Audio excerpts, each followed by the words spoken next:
Hello बच्चों, आज मैं फिर आपके लिए इम्पोर्टेंट एमसीक्यू लेकर आई हूँ जो कि आपके सेकंड टर्म एग्ज़ाम के लिए बहुत बहुत हेल्पफुल होने वाली है।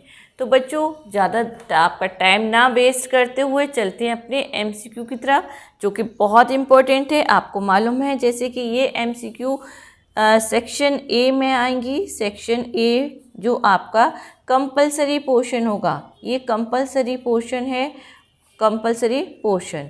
और इसमें आपको क्वेश्चंस मिलेंगे।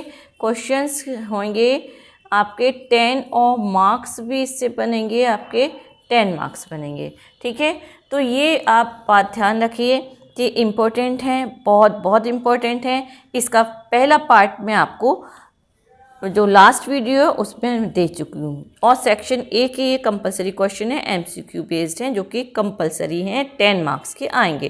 ज़्यादा टाइम ना खराब करते हुए चलते हैं अपने क्वेश्चन की ओर। तो question 1 A, the outermost transparent layer in front of the eye lens is called. क्या कहा जाता है? Outermost transparent layer in front of the eye lens is called the cornea. बच्चों, इसका option A cornea is the right answer. चलते हैं अपने question 2 की ओर। Question 2 is where in the body is the pancreas located. Pancreas कहाँ पर होता है? तो बच्चों, इसका राइट आंसर होगा option A, in the loop of small intestine. ये स्मॉल इंटेस्टाइन के लूप में प्रेजेंट होता है। चलते हैं क्वेश्चन 3 की ओर। Question 3 is exact location of mitral valve. बच्चों, इस माइट्रल वॉल को हम, ये जो माइट्रल वॉल है, इसको हम बाइकस्पिड वॉल भी कहते हैं। इसको हम बाइकस्पिड वॉल भी कहते हैं। बाइकस्पिड वॉल कहिए या माइट्रल वॉल कहिए। और इसकी लोकेशन कौन सी होती है? लोकेशन होती है इसकी left auricle and left ventricle के बीच में। तो ये है हमारा कौन सा है? ये हमारा ऑप्शन ए जो है, it is the right answer. इसका आंसर होगा between left auricle and left ventricle. Clear? चलते हैं अपने क्वेश्चन 4 की ओर। Question 4 is name the part of human brain which is concern with coordinate muscular activity. उस ह्यूमन ब्रेन के उस पार्ट का नाम बताइए जो कि कोऑर्डिनेट करता है हमारी मस्कुलर एक्टिविटी को। तो बच्चों, इसका जो आंसर होगा वो होगा ऑप्शन बी, सेरिबेलम। तो बच्चों, all voluntary activity such as posture, balance, coordination and speech, जो कि एक्टिविटी मसल्स के द्वारा होती हैं, इनको कौन करता है? सेरिबेलम इनको कोऑर्डिनेट करता है। क्लियर? जो जितनी भी कौन सी एक्टिविटी होती हैं जो कि ऑल वॉलेंटरी एक्टिविटी। क्लियर? जितनी भी वॉलेंटरी एक्टिविटी होती हैं वो सब सेरिबेलम क्या करता है? कंट्रोल करता है। अब चलते हैं अपने क्वेश्चन 5 की ओर। क्वेश्चन 5 है हमारा, name the blood vessels that supply blood to the wall of the heart. वो ब्लड वेसल्स का नाम बताइए जो कि किसको? Blood vessels that supply blood to the wall of the heart, जो कि हार्ट की वॉल को ब्लड सप्लाई करते हैं। उन आर्टरीज का या उन वेसल्स का नाम बताइए। तो बच्चों, इसका जो राइट आंसर होगा ऑप्शन सी, कोरोनरी आर्टरी। नाम से ही ध्यान रखिए आप, कोरोनरी आर्टरी इसका राइट आंसर है। तो बच्चों, कोरोनरी आर्टरी जो होती है ये भी 2 पार्ट में डिवाइड होती है। ये 2 पार्ट में डिवाइड होती है, एक तो लेफ्ट कोरोनरी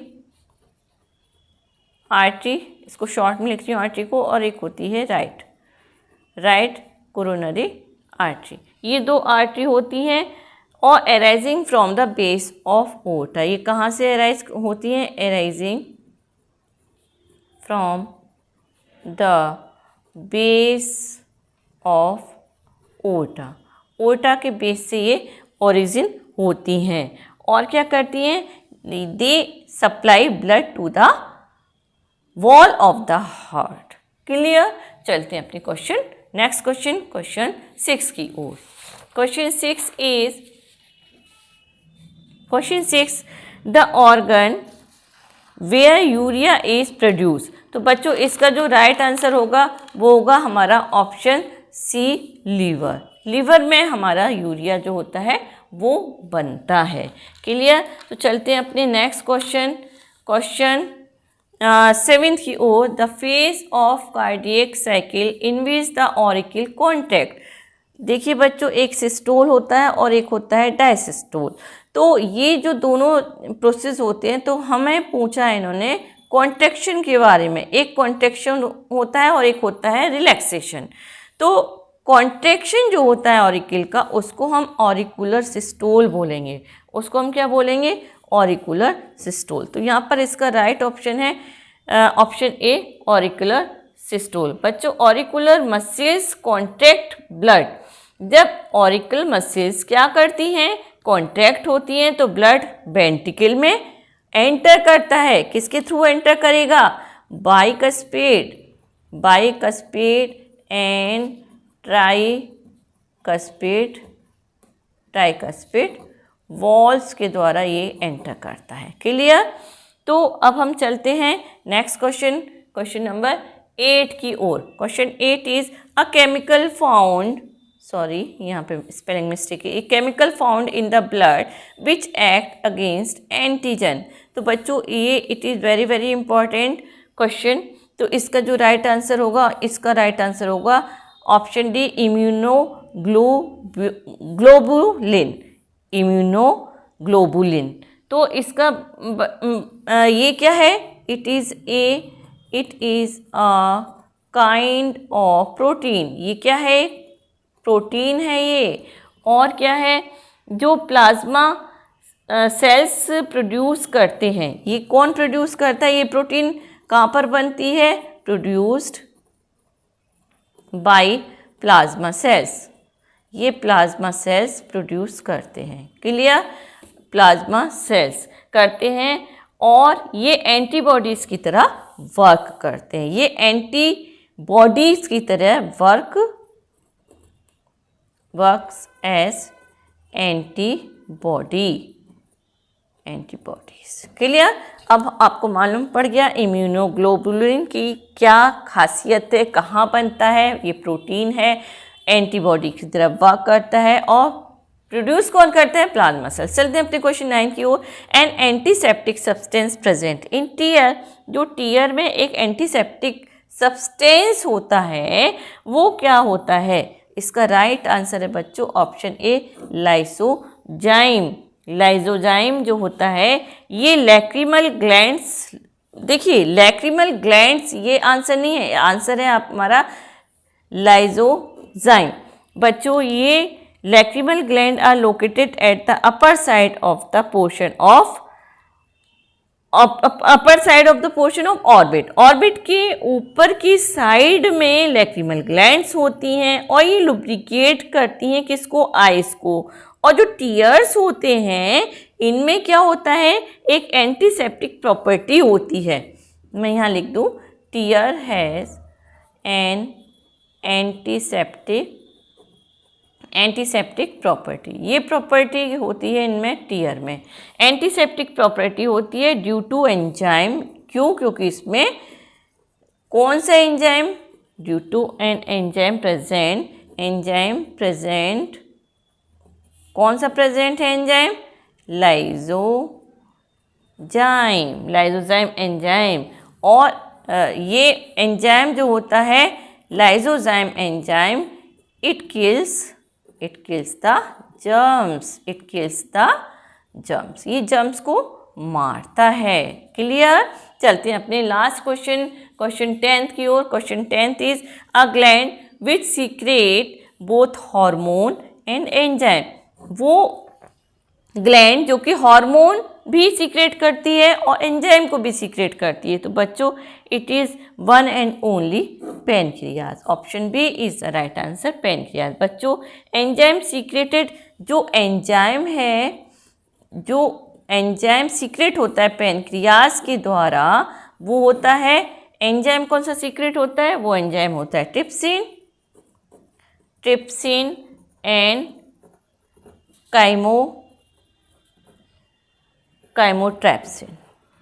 क्लियर? ये दो एंजाइम कौन करता है? पैनक्रियाज सीक्रेट करता है। एंजाइम तो हो गया। अब हार्मोन जो हार्मोन ये पेनक्रियास सीक्रेट करता है, ये तो आपको पढ़ा ही होगा आपने। हार्मोन जो सीक्रेट करता है वो होता है इंसुलिन होता है और ग्लूकेगॉन होता है और कौन सा होता है, और सोमेटोट्रोपिन होता है। सोमेटोट्रोपिन नहीं, सोमेटोस्टेटिन। ये तीनों एंजाइम क्या होते हैं, हार्मोन। ये कौन करता है, पेनक्रियास बनाता है या प्रोड्यूस करता है। लेकिन एंजाइम कौन से सीक्रेट करता है, वो होते हैं ट्रिप्सिन एंड कीमोट्रिप्सिन। तो ये कीमो कहिए या काइमो कहिए, एक ही बात है, प्रोनाउंसिएशन में कोई ज़्यादा अंतर नहीं है। तो बच्चों these all 10 questions are very very important, और मैंने अच्छे से एक्सप्लेनिंग भी करी है, जिससे कि कोई और अगर किसी उसको उल्टा करके अगर कोई क्वेश्चन पूछा जाता है तो उसको आप अच्छे से क्या कर सके, उसका आंसर दे सके।